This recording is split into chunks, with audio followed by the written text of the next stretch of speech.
Welcome back to Racially Speaking, where we have real and honest conversations about race as it's viewed through the lenses of faith, family, and vocation. I'm David, and you are listening to episode 4. This week's guest was singer-songwriter, fellow Radford alum, and just all-around good dude, Dent. In our conversation, Dylan and I catch up on what he's been up to lately as an artist, as well as follow up on a 5-year-old conversation. Then, we do a deep dive into the hip-hop music scene, and I pick Dylan's brain on culture, lyrics, and who we all should be listening to. Dylan's a wealth of knowledge, and I had a blast catching up with him. So, let's just jump right in.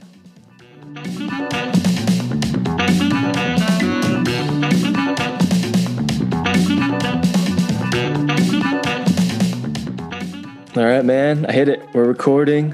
Dylan Dent, welcome to the show, man. Seriously, I've been looking forward to doing this episode with you for a while. I'm pumped, so thanks for being here, man. Yeah, no problem. Thanks for having me. I'm excited. This is a bucket list thing. Podcast off of my list. At least I did one, so it's good. Yeah. No, so you're. We're gonna get to what you do in a second, but I'm a little intimidated because you're in the booth. You guys can't see him, but you got all this equipment behind you. You're the one that is seasoned, so I'm a little intimidated by you, but I'm going to try and get over that.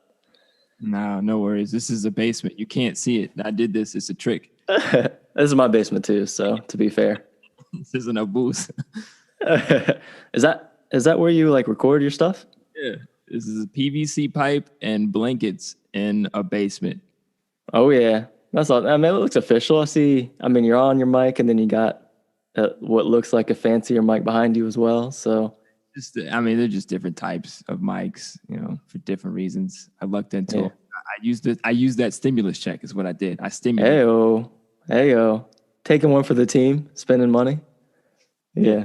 I will look. I'm trying to do better with having my guests introduce themselves a little more. I realize I kind of jump in kind of fast in the first 3 episodes. So for our listeners, tell us a little bit about yourself. Yeah, well, my name is Dylan Dent. I am a music recording artist, amongst other things. I'm hoping to do music full time. I don't really know what else to say. I'm very passionate about people being their full selves, realizing their passion. I hope my music can instill that in people. That's kind of like an eggshell thing. I'm going to keep it music stuff. But So I also tutor and do a bunch of other things, but that's to You tutor? Yeah, I tutor at a community college. Hey, that's legit, man. That's awesome. Because music doesn't keep food in my mouth yet. Yeah, I hear you. You also, didn't mention movie reviewer. Yeah, I picked that up and put it back down for social media reasons. It's not so much that I don't watch movies and have opinions on them. I still do that, but I was doing movie reviews to try and get more activity on my channel. And gotcha. I was watching those, man. People watched them and enjoyed them, but it didn't do the goal of putting activity on my channel. So I just stopped. Okay, I got you. I missed them for what it's worth. I was like, I gotta see what Dylan says about this before I watch it. All right, well, we're going to get into a lot more of the music stuff, your stuff you've been doing recently, and then we're going to do maybe you wouldn't consider it a deep dive. I'll consider it a deep dive into some of the music scene. You can educate us. So I guess we should say how we know each other. So you're a fellow Radford alum, Radford University. We went to school together for a little bit. We worked with Crew, campus ministry, who, I'm still with, and we did that for a year. And we've had probably more conversations that kind of go into what we're going to talk about maybe post, since we were actually living life together. I'd say we just stayed in contact, I think. Anyway, you've been someone I've learned a lot from. You've been a resource. Just when I have questions, just to reach out to, whether it's the political climate, movies, music, religion. You're super knowledgeable, man. So I appreciate you coming on. And for those of you who don't know, Dylan also produced the music to the podcast that you already heard. So thanks again for that, man. Love it. We had a conversation. This is years ago. I don't even know if you remember this, but I asked you just if you felt accepted as a Black man and student at Radford University, and when you're involved with, campus ministry crew, if you felt accepted as a Black man. And it stuck out to me. I still bring this up in conversations I have now, but you kind of, without skipping a beat, said no. Did I feel cared for? Yes, but accepted? No. So can you explain more what you meant by that? First, do you even remember that conversation? Vaguely, I do. Okay. And I was like, oh yeah, he sure did. And I sure did say no. Mm-hmm. And I don't remember what I said after that, but I'd have to imagine my answer to the question is still pretty much the same. Like when I was a student, but like, no, because to be fully accepted, you got to be fully seen. People don't see the whole of who you are, then they can't truly accept the whole of who you are. And it's not that's the thing about it is that like, I knew that nobody would be out there and say like, oh, I don't care about Dylan. No, like that's the kind of the basis of crew. And I even liked Radford as a university, a college. Everyone's really chill there. A lot of people kind of end up at that school. I didn't feel like nobody cared about me, but it just felt like there were parts of my life that people either were willfully overlooking or just they didn't even know that they were overlooking, and you can't know to look into something that you don't know exists. Yeah, you don't know what you don't know kind of thing. Yeah. So I don't know. I mean, it stuck out that you kind of right off, you didn't really even have to pause, and you weren't hostile about it or anything. You're just like, no.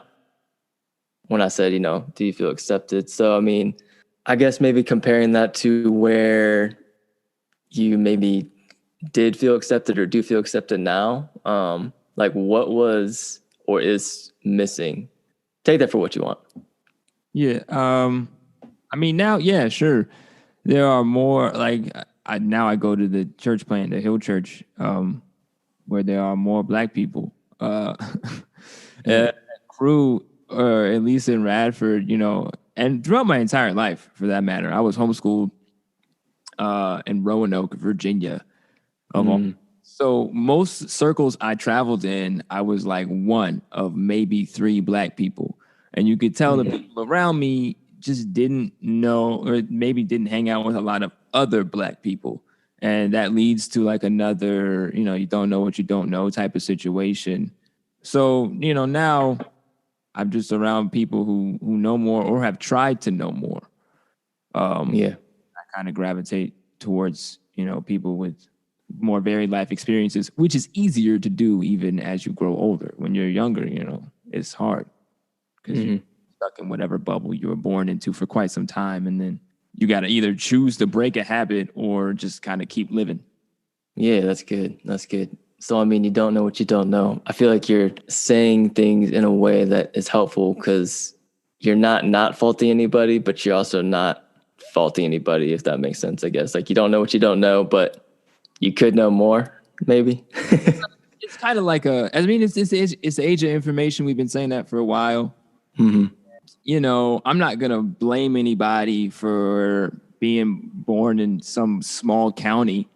Like, they didn't ask, like, why weren't you born in Chicago where there's all sorts of people everywhere? I can't. No one's choice is to really be born in small counties, and then you kind of, or even big cities for that matter. You don't choose where you're born, but we have computers in our pockets now. That's helpful. Yeah.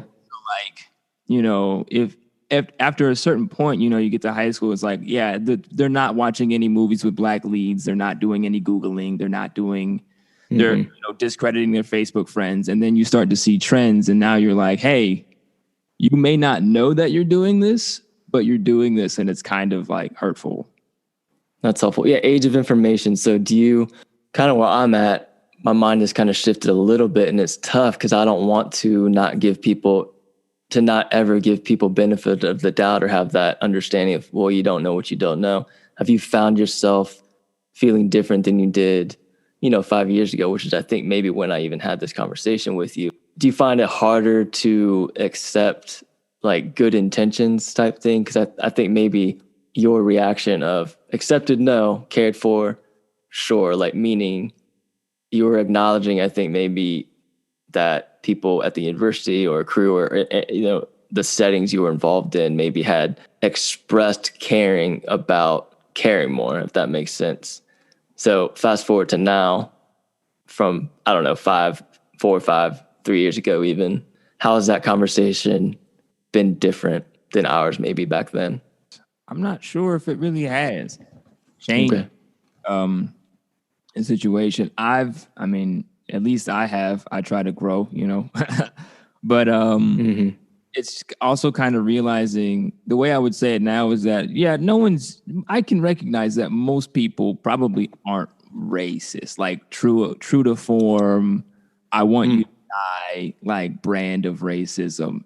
That is kind of, I don't want to say dead because it's not dead, but it's not the norm. It's not the popular type of thing. And now I feel like what we're attacking socially is that passive racism, which is always invisible and insidious.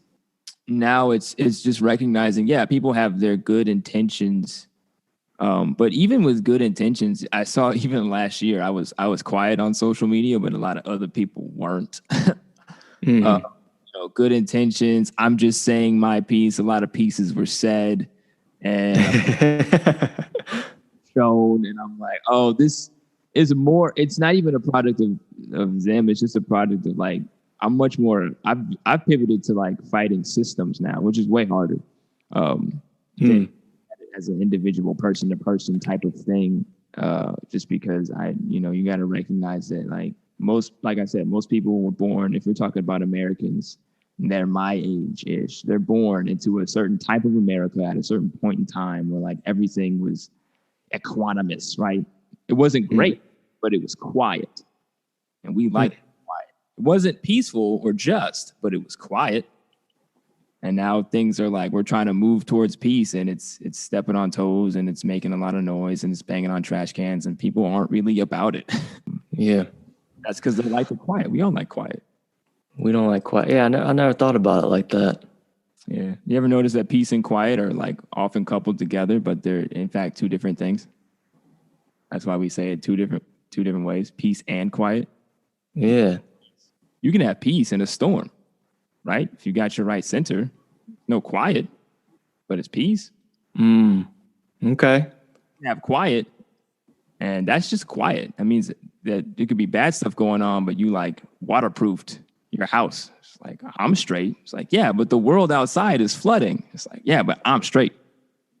The things that we look for, and Americans are often pretty individualistic. And I would go so far, white Americans specifically are pretty individualistic. Like, my house is straight. Maybe if I have friends, I'll help their house. But, like, the world, what you want me to help the whole world? They got to get straps up, bro. I think that, yeah, man, that's good. I feel like I need to pause and think about the poetic language you just threw at us. Yeah, I think individualism is big. We could do a whole episode right on that. But I think the individualism is tough when I think it's a pick and choose thing a lot of times. Like, there's certain things that are, I'm going to be individualistic now when it's convenient, or I'm going to, look at this thing as a collective thing when the individual thing's too hard. But that is a good place, all right, to pivot. So I told you we get into, I wanted to hear more thoughts on some of the music culture. All right, I consider myself hip hop, rap fan, but nothing more than that. So I'm going to defer to you as primarily hip hop artist and overall fan. What do, and I say mainly white people, misunderstand and or remain willfully ignorant, which you've already touched on that term, willfully ignorant about when it comes to the overall genre? I guess origins, possibly. Origin, and then, like, source, more or less. Let me explain. So, like, the origins of hip hop is pretty obvious, like, at this point. Is it? No. Explain some. Hold on. Not the sense that everyone should obviously know about how it started and got to here, but, like, most people don't. That's what I meant when I said that. Okay. People, I would even say, like, they know that, oh, something New York, something else. I didn't know a lot. I watched the Hip Hop Evolution. There's, like, a docu-series on Netflix. It's really so good. They've gone up through, like, I think 20 early 2000s, mid 2000s at this point. But anyways, really good. I learned a lot on that one. But most people they just don't get it. And I understand that. It's easier to get than like jazz, because I didn't get jazz for a very long time. I had to take a class on it. And then I was like, oh, I get jazz now. And it was great. And I want that for everyone with hip hop, because I still like, I remember growing up where liking hip hop was like a personality trait. So if you did it, it was like people would like snap and make a judgment about you. Like, oh yeah, I like rap music. Oh, you do, huh? And it was like, yeah, well, yeah, man. You know, so I had to explain myself. That doesn't exist anymore because it's so popular with like Drake and Cardi B's. But with that, the people who do know about it know less about it. It's kind of like the more people know about you, the less people know you, like a true you. So people, you know, everyone hears hip hop now. It's in our cereal commercials and like our car commercials, and it's everywhere at this point. We're super saturated with hip hop and hip hop influenced music, but people don't really see kind of the roots of the sound, which is a very No, go ahead. I was gonna say, so why is that? So I think, won't speak for everybody, obviously. I feel like people could see statistics or just maybe go off the notion like hip hop is super popular now, and that's, you know, our culture's go-to music, and think the work with, you know, representation in whether it's in the music field or I don't know, a more diverse music scene, stuff like that. I feel like people could take that and think, here we are, we've arrived. I don't know, the popularity of the big artists, is that a good thing as far as hip hop goes, or? I don't really know. I'm split on it. If I'm being perfectly honest. The lover of growth and like seeing how far things can be taken, I'm all about it. I'm loving it. I'm like, yo, rap. I used to have to fight to defend rap. People used to tell me you can't spell crap without rap. I was like, that hurts my soul. Now it's everywhere. You know, not everyone loves it, but you know, it's everywhere. Period. Whether you like it or not, it's like rock music in the 60s and 70s. And I love that. The other part of me is like, well, now it's far less sacred. It's just less important. Like, it's not cool anymore. It just is. Before, like, cool, it was a thing that people did or like listened to be cool. Now it's just a thing that's on and people do. Like, I was listening to Ariana Grande the other day and I was like, this is a rap song, just because she's kind of singing over it, singy-songy. Like, it's still basically a rap song, especially like Seven Rings. I don't know if you've heard that one before, but that's basically a rap song. Okay. I don't know if I have. Everybody, it's way less cool and sacred than it was. And there's like way less to like, you got to prove yourself and like go through the ranks. It's just like, nah, just do it. Put it out. Popular, it'll sell. Let's go. And I'm like, oh, that kind of makes me sad. There's like a small thug tier or something that streams down. Okay. That's where I thought you would land, but I see why you're split, because it's also, well, but at least people are becoming more aware of it, right? Yeah. I like it. Yeah. So I wanted to pry even more with, so you mentioned like the origins and maybe what's missing from people understanding, especially, you know, our white friends and white culture. Like, what do you mean by origins? Like, why is it important? Or like, what's one or two little nuggets that this is what people don't really understand, whether or not they're listening to it all the time and it's popular? Like, what's important about the origins? Yeah, in my opinion, hip hop is use what you have, get what you can, and like make it work. Like, be really cool and really, really dope with like nothing. Because like the hip hop started, I think, in mid 70s or something. You know, people have to fact check me or whatever. But like, it was just records, like actual vinyl records of songs that were boring and people weren't liking and getting down with, and then they just looped up the parts, like the drum breaks of the disco songs. So they'd have like two disco songs going and they just play them back to back. And that was the thing. And they had like parties that would go all night long, just kind of doing that technique. And that's kind of where it started. It was all on sound and like getting people to move and doing all that stuff. And then what drove it forward was like ingenuity and like how far can we do? What can we do next? What's the next creative thing to do? And, you know, at this point, it's so popular that it's being monetized very heavily. So that kind of is upsetting. And now I see like dollar signs, dollar signs, dollar signs instead of like creativity, creativity, creativity. But that's more to my last point. Does that answer your question? Yeah, I think so. Man, that's good. I told y'all, man. Well, he's a wealth of knowledge. Yeah, that's good, man. That's good. All right, so keeping on going with this. How should people that, I'm trying to think of how to ask it, but how should people that just associate hip hop and, you know, and rap, is it okay to even use hip hop and rap as interchangeable? Because I know they're different. It's the same thing now. Okay. I know older heads would be like, well, hip hop is when you're saying something and having a message, and rap is it's the same thing. Like, okay. I mean, I remember from the evolution of hip hop, what you talked about, the documentary they talked about, I was like, oh man, I never knew that. Yeah. Anyway, because I couldn't go back, and then obviously I'm forgetting what the difference is. Anyway, rap, hip hop, how should people that from the outside looking in who only associate it with violence, misogyny, explicit language, who just people that just associate with all these, you know, negative things, like how do you, I don't know, tell people that have that frame of mind to grapple with that? Or how do you do that for yourself, I guess, maybe?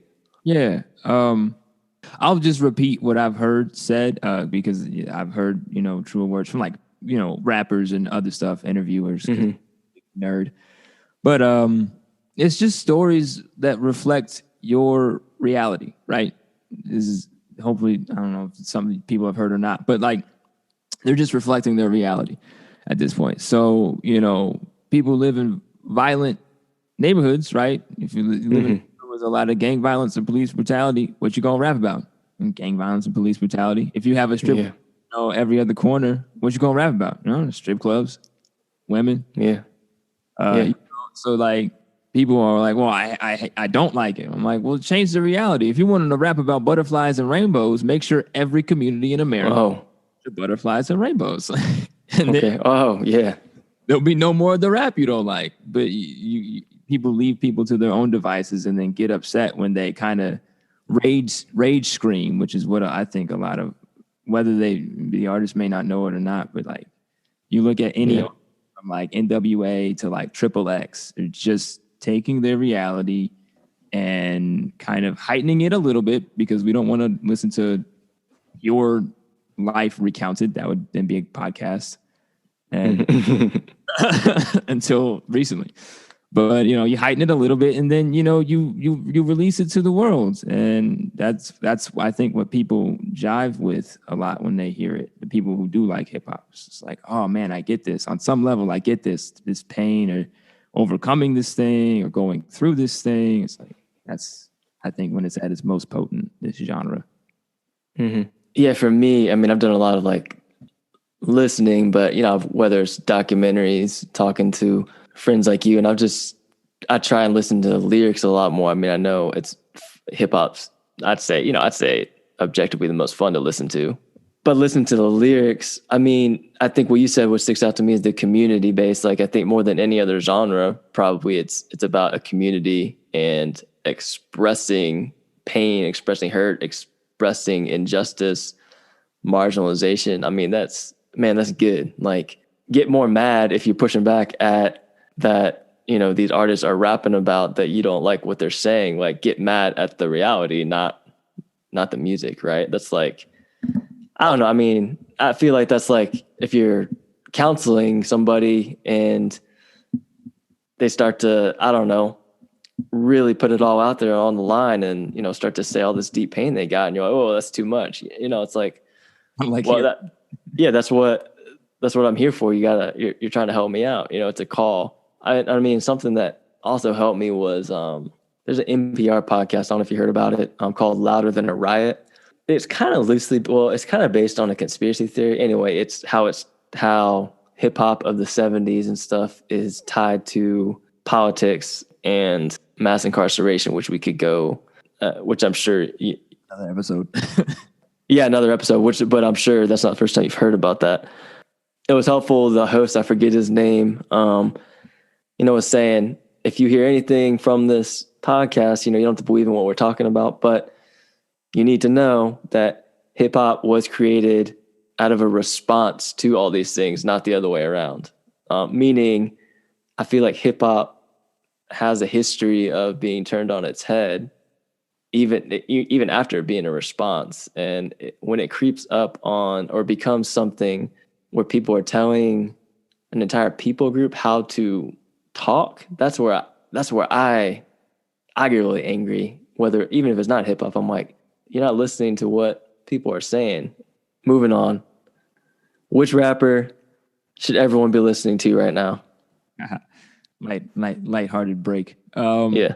I saw that and I was like, man, I don't know. I'm not cool. Like, I don't know. I've never been a zeitgeist guy. Like, my finger. You don't have to be cool. Just be honest. If I say should, hopefully people who are listening have already listened to like Kendrick Lamar and stuff. So I'm not going to really put him on. I feel like he's big enough. D-Smoke was the one that came to mind. I was just listening to his Black Habits Deluxe album earlier today. But D-Smoke is really cool. If you don't know who he is, he was on the Rhythm and Flow Netflix show. It was a hip-hop competition show, a la American Idols, first of its kind on Netflix, hosted by like Chance the Rapper, Cardi B, and Taye. It's actually really fun watch, especially if you're okay. But he came on. I never checked that out. Dude, it's a fun watch. Definitely watch it. He was a front runner the entire season, and he ended up winning. And he's just really good. He feels new and also super tenured at the same time. So if you don't know who D-Smoke is, definitely start listening to D-Smoke. In addition, Run the Jewels. Like, I didn't listen to much Run the Jewels before last year, and I did like a deep dive of them, and they're great. It's Killer Mike and LP, who, if you don't know who Killer Mike is, he's like a long-time Atlanta rapper. I'm not super familiar with LP, but he's been a working producer in the game for a minute. But they have a duo called Run the Jewels. They're great. If you don't like in your face style of raps, though, they probably won't be your cup of tea. Okay. The only thing, I couldn't name any songs, but I know Killer Mike he's a guy they talk a lot about in Louder Than a Riot, that podcast I said. Cool. Killer Mike has been rapping for quite some time. Because he's out of Atlanta, right? Yeah, he was a protege of Outkast, who's probably my favorite rap group. Okay. Rappers of all time. So, yeah. That was my next question. Who's your favorite? Just, you got to pick one. Who's your favorite of all time? Ooh. Is that it? I mean, you kind of just said some, I guess that as a group, but. Yeah, I mean, it depends. Yeah, Outkast is a group, which is the way I get around it. My favorite of all time might have to be Childish Gambino. Okay. Tell, but yeah, it's if you're saying favorite, not objective best or like anything like that, just like what really gets you every single time. It's like, yeah, Childish Gambino. Like every time. What about him? So the next question was, because I heard somebody talk about this. So it's like a lot of times y'all hip hop heads have these discussions like who's your favorite, who gets you going like every single time, like you said, and then who's maybe the most technically gifted. I don't know if that means like articulation, speed, lyrics. I'm sure it's kind of a compilation, but who's the most technically gifted? It depends. I'm gonna speak from my generation because at this point, this is another cool thing about hip hop is that there are now like multiple generations of hip hop. Like if you ask someone older than me, they'll probably say Biggie or not, without a doubt. I would say like either Andre 3000 or Kendrick Lamar. Like if we're just talking about like written text, for me, it's one of them too. Or maybe Eminem is up there, although of late, I gotta admit, I've been a little bit less impressed with Eminem. Has he done anything besides that? He did that one album out of nowhere, but I thought that was because it was in response to like Machine Gun Kelly, right? A deluxe album in December, and he put out other album in last January. And Oh then man, okay. Ozzy, and then he went back and forth with Machine Gun Kelly. He's been working for quite some time. Like he went out 2017, 2018, took a small break. 2020 did 2 albums. Oh man, okay. I remember the one. Eminem. I mean, his articulation and diction is incredible. Mm-hmm. What stuck out to me about that? Not what stuck out to me only, but that album. I forget which one it was. You named a bunch, but where he was responding to Machine Gun Kelly, another rapper for those of y'all that are lost. But I feel like it was him saying he doesn't have time to go back and forth with somebody like him. But I thought it was ironic because isn't that what he was doing with the album? You know, I was like, but you're kind of doing that. The album Kamikaze was like a shot at everybody because 17 album. Right. Well, so he was just like, and he did that entire album. And then Machine Gun Kelly was like the only rapper that was like, hey, man. And then he exploded. Yeah. So, yeah. So I don't know if I consider myself knowledgeable enough to say I have like a go-to favorite.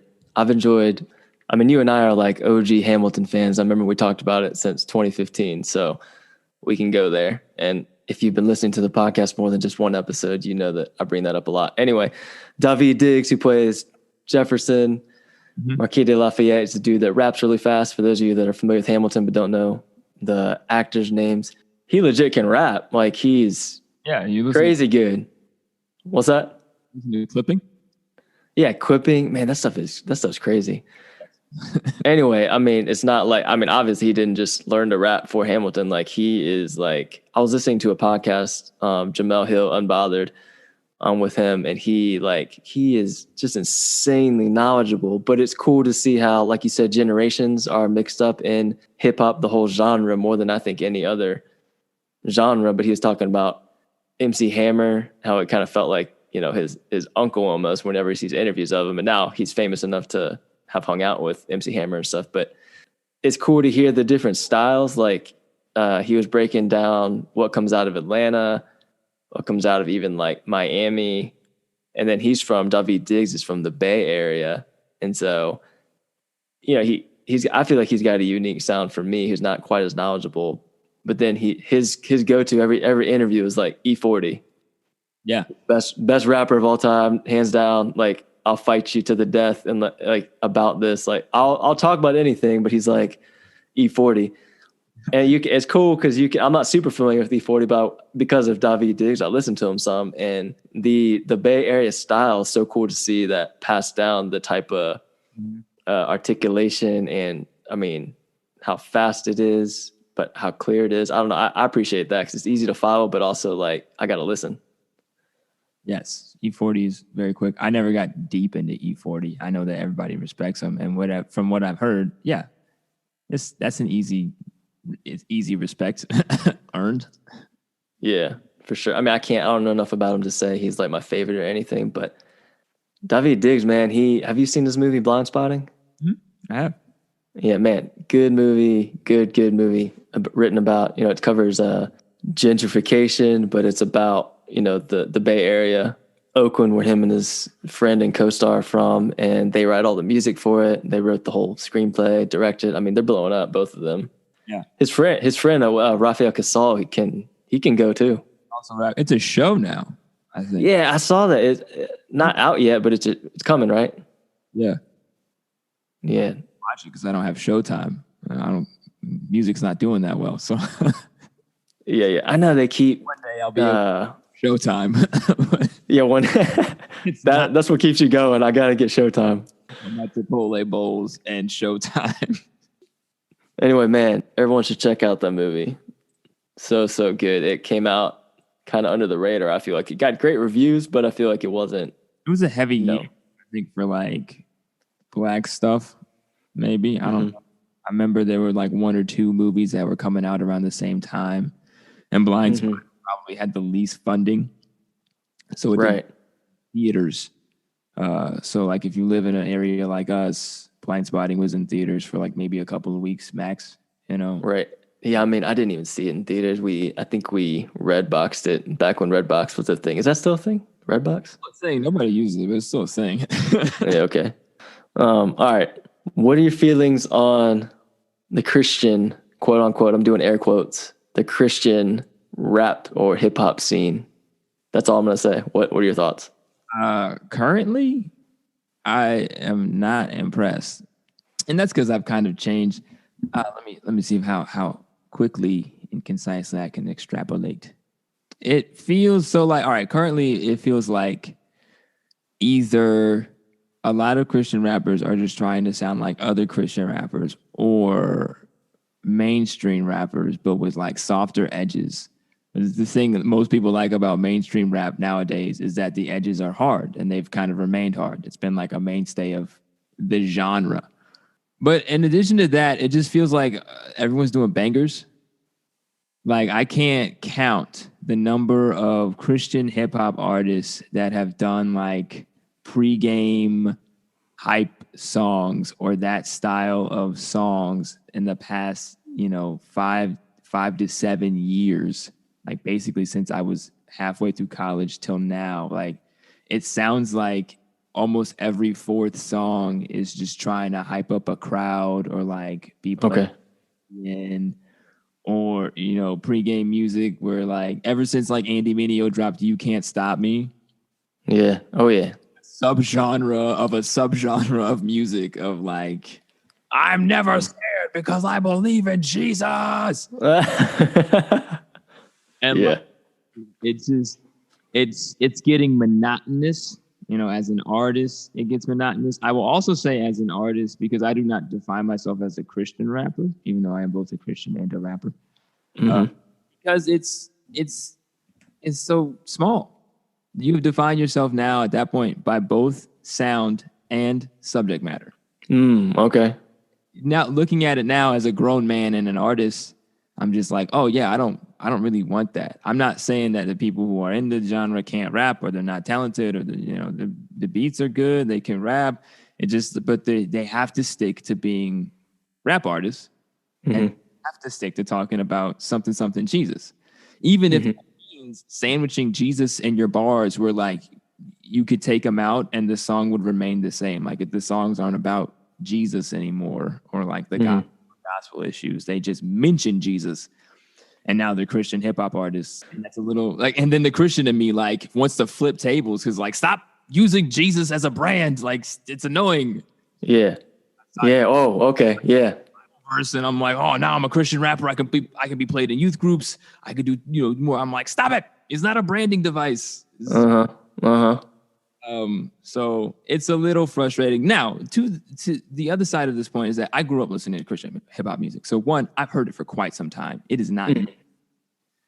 So the reason it feels stale is because I've been listening to it for 26 years, in one form or another. So there is that, and I think it's really, really cool because let's was like coming in hot, right? Some of the biggest Christian rappers working at the moment. I'm not a big fan of that song. Coming in hot. What? So that's Lecrae, Andy Mineo. Coming in hot. Boop, boop, boop, boop. I don't want to do too much because I don't want you to get like sued or something. Yeah. Well, they're Christians, so they wouldn't sue me. Would they not? Because did to Katy Perry, and he's been doing for like 6 years. Who did that? He's been suing. There's been a lawsuit out on Katy Perry because they feel like when she did Dark Horse with Juicy J, that they stole the beat for one of his songs. Hey, you can sue somebody for stealing a beat? Yeah, man, because it's musical copyrights and stuff. They did it to Ed Sheeran. The estate of Marvin Gaye sued Ed Sheeran because he said, and they're right. There is a case to be made. What has he said? Thinking Out Loud sounded awfully close to Let's Get It On. And they are. It's the same progression. But like, okay. So part of me as a musician is like, should be stealing. But the other part is like, there are only so many, like, two people can have the same idea. Yeah, I mean, I get the lyrics thing, but I didn't know you could you can sue for a beat. You just have to, you can sue for anything. It's America, man. You just got to. That's true. Hey, that's true.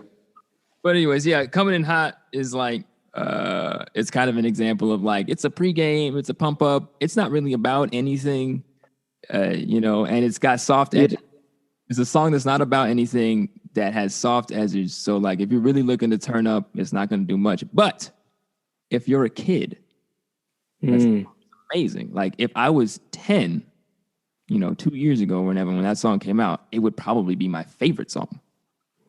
So it's nice for kids to have something to bump without having to like get edited versions or radio edits or, skirt around social issues. So it's a complicated relationship between me and Christian hip hop at this point.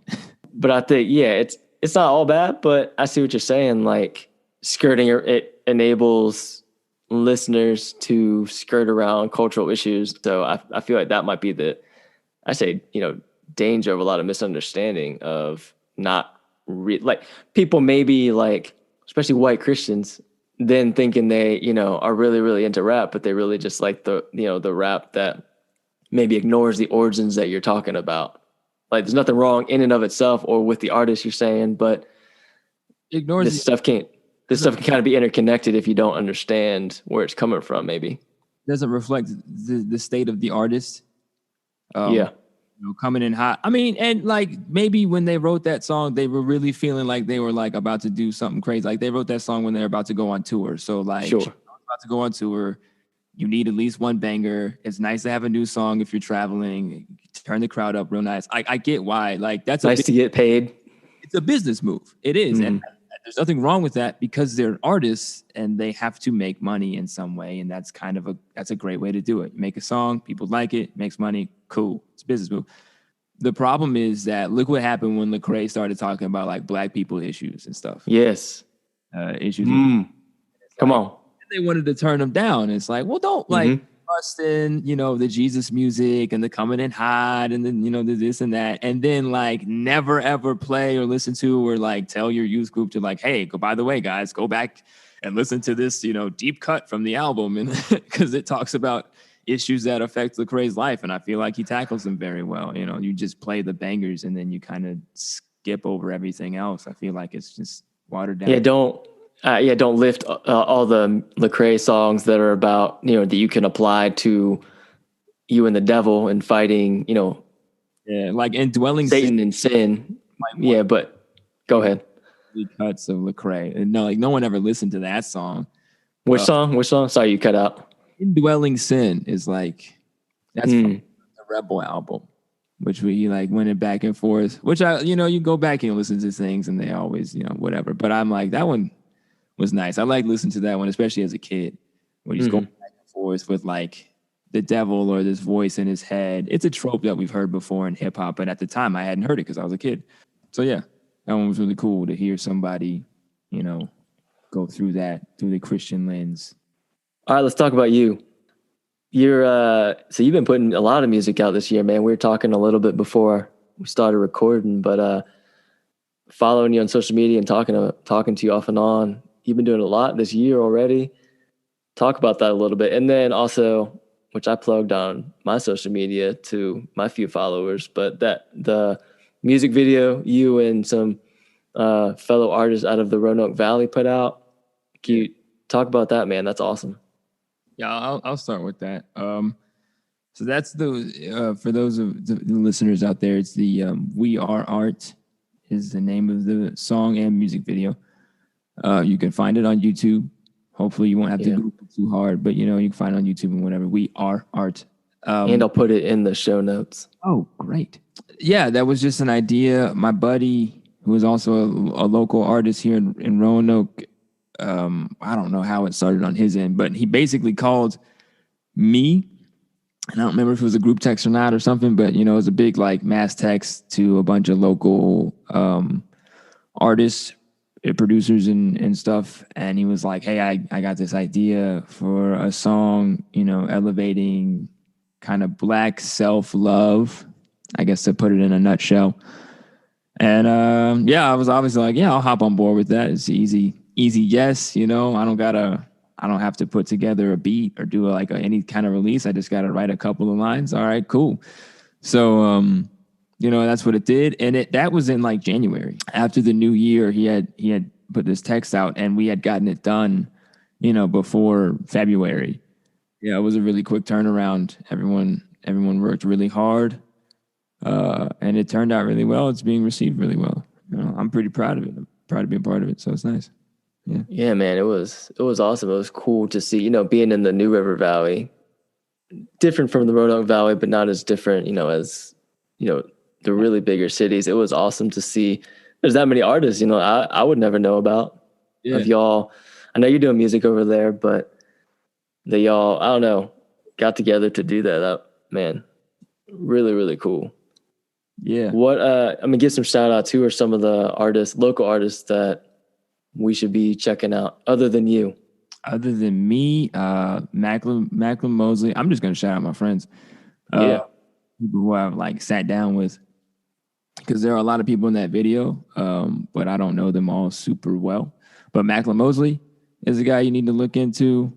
Taye Langhorne is a guy you need to look into. He's the guy that came after me. He's very dope. Taye the Truth is the guy you need to look into. He had that last verse. He just put out an album. Oh yeah, Macklin. So Macklin put out something last summer. It was a really good album. Taye just had a song come out on Tuesday, actually. And I think he's working on more stuff this year. Taye the Truth had a song come out last month in January. So they're all working, and they all just had new stuff. So definitely go stream their new stuff. Harvest Black, Brian Hancock is a guy who is putting out an album next month that I will be featured on as well. So this is both a plug for myself and him. All right. So definitely be on the lookout for that. Yeah, man. I wrote a lyric down. So you wrote your part of the music video? Yeah, I'm trying to get to the place where if it comes out of my mouth, then that means I wrote it. But okay. Okay. No, man, it was dope. Used to stand all of the strength of our resolve. Black skin done been through it all. Yeah, love it. I would say, where'd that come from? But you don't need to really explain unless you want. I loved it. That was good. I can always extrapolate. Go. Yeah. Hey, go. The word twice tonight. That's too many times now. No. Yeah. Look, I guess I don't know if I do need to explain. I hope the goal was for it to be pretty self-explanatory once people took a second to think about it. But the feeling for me is that, I was just thinking, I was like, man, it's crazy that one, Black people are still here, and we haven't left, or just died off or something. Hey, yeah, that's strong. And then two, haven't lashed back out, because you think about the Civil War, and that was to free slaves, and then for decades we was still spit upon by society. And the fact that there was never a second Civil War that was started, in my opinion, is kind of bonkers. Wow, that's resolve right there. That's patience and grace. You might be well, Black people are so angry. I'm yeah, well, we haven't started a war. Woo, okay. Considering everything, that society kind of put us through, yeah, we haven't started a war though, like a legitimate war. We didn't storm the Capitol. Oh man. You know what I'm saying? So yeah, that's resolve on two fronts there. So yeah, that's that's one of the dopest lines I've had in a minute. I'm not even gonna lie. I'm toot my own horn. Love it, man. Everyone check out the music video. Everyone in there, man, was dope. Y'all could go. Shout out to the ladies there. I feel like we don't give ladies enough credit in general, but I know I'm extremely guilty of that. But man, shout out to the ladies in this video. By the way, yes. The first lady who was up, has a live stream coming in March that you can check out on Facebook. Okay. Out on Kirk. In addition to that, going way back to the other question, is who should people be listening to? Rapsody is a female rapper that everyone should be listening to. Period. Say it one more time. You might have gone out a little bit on the Zoom connection. Yeah, Rapsody is a female rapper. Okay. Everyone needs to be listening to. Period. All right. Dope. Anyways. Yeah, it might see. Yeah, I mean, I guess it might seem cool now. We're having, the Cardi B's and more female rappers come out of nowhere. But I'll just say, it's not like they weren't around the whole time, right? No, yeah. It's not like a handful of women just learned how to rap out of nowhere. They've been around since the 90s. You got TLC, you got Lil' Kim, Missy Elliott. Rapsody's been working for a while. So yeah, they've been all over the place. All right, we got to wrap up, but I always like to end with giving recommendations, which you've given about 1,000 already. But other than evolution of hip hop, which we've talked about, what's something else other than listening to certain artists? Is there anything else you'd recommend to educate people? Dissect. I'm actually wearing their merch right now, but Dissect Podcast is a podcast that is specifically like dedicated to dissecting like pop culture, but mainly hip hop and like R&B stuff. They have dissected Simple Butterfly. So if you felt like that went over your head, like Never Fear. And they do like deep, in-depth breakdowns of songs. It really was inspiring to me to see that people appreciate kind of hip hop or even just pop music in such a way. They'll spend like an hour on one song and then they'll do like a whole season for an album. So yeah, they've done Lemonade by Beyonce, the visual album To Pimp a Butterfly. They did Dark Fantasy. They just did Because the Internet by Childish Gambino, which is one of my favorite artists, and one albums by one of my favorite artists. So Dissect Podcast is another really good one. Okay. Again, I'll put that in show notes. That's great. That's perfect. I'm going to check that out myself. I haven't heard of that. It's addictive if you really like hip hop. I'm not even going to add anything else. I mean, definitely check out Evolution of Hip Hop, which we talked about. That's on Netflix. I'll be honest, I've fallen behind. I watched the beginning, like I think the first couple seasons, and then, I mean, didn't they just do like the 757 area and Pharrell and stuff?